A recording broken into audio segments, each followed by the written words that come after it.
لكل سوري مغترب لازم تسمع هذا الفيديو. الحرب بسوريا ما خلت حدا فينا ما تضرر، نصف أطفال سوريا بلا تعليم، تخيلوا.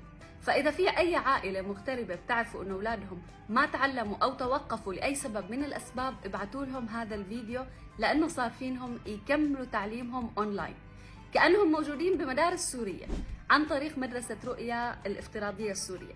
هاي المدرسة موثوقة، كل شيء بيستخرج منها نظامي، أنا تأكدت من نفسي.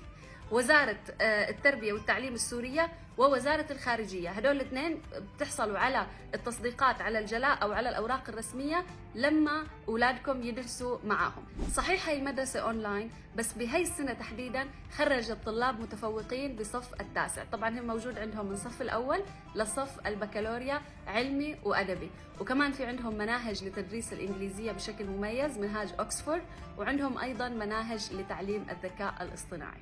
صحيح الظروف كانت كتير قاسية، بس السوري معروف بإرادته وبإصراره، هذا الشيء اللي بيميز الشعب السوري.